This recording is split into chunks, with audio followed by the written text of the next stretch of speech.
Some people still smile at you, still check in on you, and congratulate you as if they are on your side. But discomfort rarely shows itself through someone saying, "I hate you." It usually hides in the way their eyes turn cold when you are praised. A compliment that sounds sweet but makes you explain why you deserve your success, or a joke that only appears when other people are watching. The danger is not that you fail to notice it. The danger is that you notice it, but keep convincing yourself that you are overthinking. If you have ever walked away from a conversation and wondered, were they complimenting me or putting me down? Comment the number 5. Just one number. To mark that from today on, you will observe behavior instead of ignoring your feelings.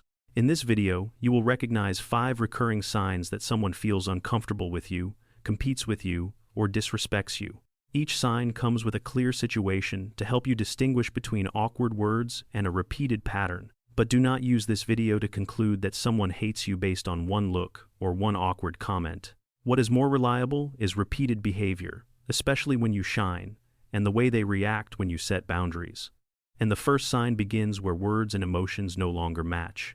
Sign number 1. Their eyes do not match their words. You tell them that you just got promoted. They smile and say, "That is great. Congratulations." But when other people ask you more about it, they look away from you, tighten their jaw, or quickly lose their smile. One moment like that does not prove anything. They may simply be tired. What matters is whether that reaction happens again every time you receive recognition.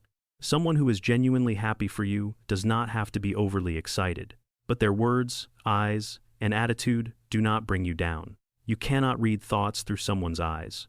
Their eyes only show you where you need to pay closer attention. But their eyes are not the most dangerous sign. Some people hide their discomfort behind compliments. Sign number 2. A compliment with a hidden sting. You dress better than usual. They look at you and say, "You look pretty good today. You should make this much effort every day. You complete a difficult project." They say, "Impressive. You must have had the right person helping you this time." On the surface, it sounds like a compliment, but the part that follows quietly takes away your effort or ability. An awkward person may say the wrong thing and correct themselves when they realize you feel uncomfortable. Someone who regularly puts you down will repeat the same kind of comment, especially when you have something to be proud of. A genuine compliment makes you feel seen. A compliment with a hidden sting makes you defend yourself. And while the first 2 signs can still be misunderstood, the next one usually appears more openly when other people are watching. Sign number 3. They turn you into a joke in front of a crowd. You share an opinion. They interrupt and say, "Let someone with experience talk about this." The whole group laughs. You laugh along because you do not want to make things uncomfortable. But deep down, you know they just pushed you down a level. An accidental joke can happen. The difference is whether they stop when they see that you are uncomfortable or keep bringing up your past mistakes, interrupting you, and embarrassing you whenever there is an audience. You think staying silent is a sign of tolerance. But when the disrespect keeps happening and you continue laughing it off, you are teaching other people that they can cross your boundaries. Silence is sometimes wise, but staying silent forever means abandoning yourself.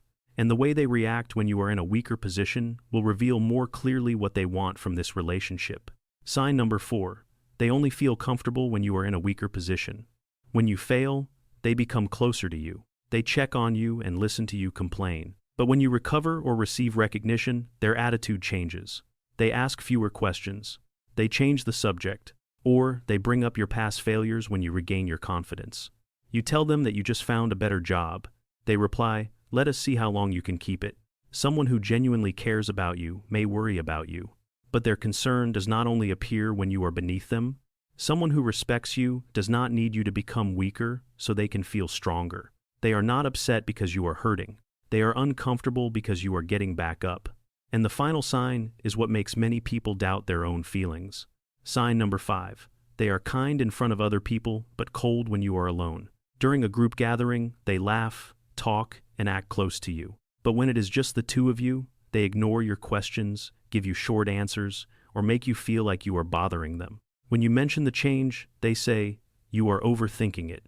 One quiet moment may simply mean they are tired. But if their kindness only appears when there is an audience, while their coldness is always reserved for you when no one else is watching, pay attention to the gap between the image they want others to see and the way they treat you. Recognizing the signs is not enough. What matters is knowing how to test the pattern respond, and set boundaries. The first test is to look at frequency. Did the behavior happen once, or does it keep happening?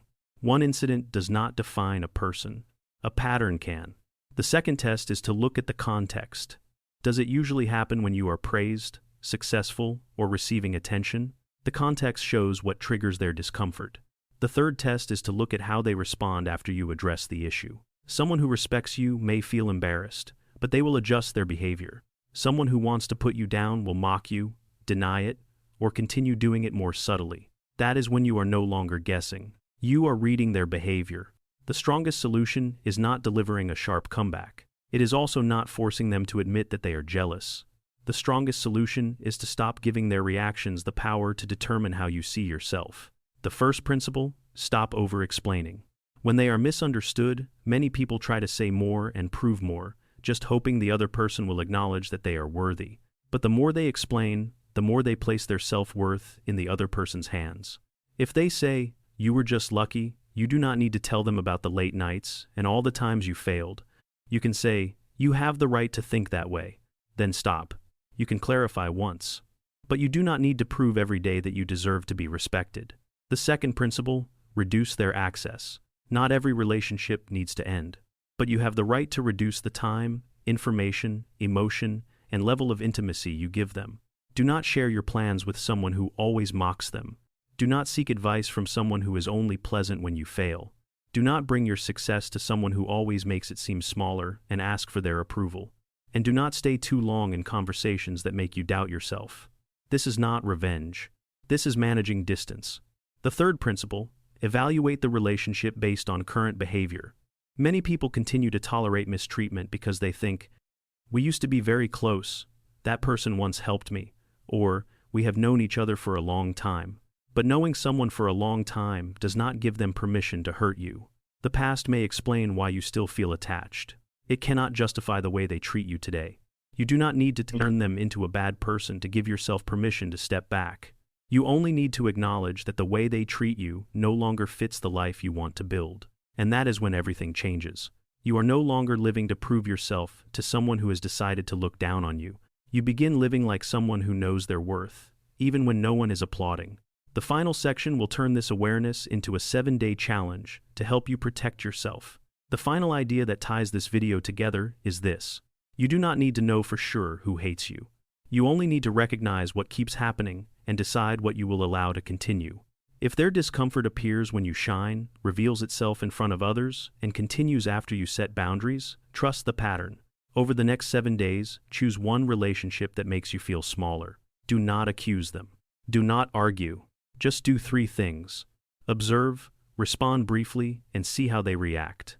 If they adjust their behavior, there is still respect. If they mock you, deny it, or repeat the behavior, reduce their access. Share less. Explain less. Seek less approval. Which of these 5 signs do you encounter most often? Comment a number from 1 to 5.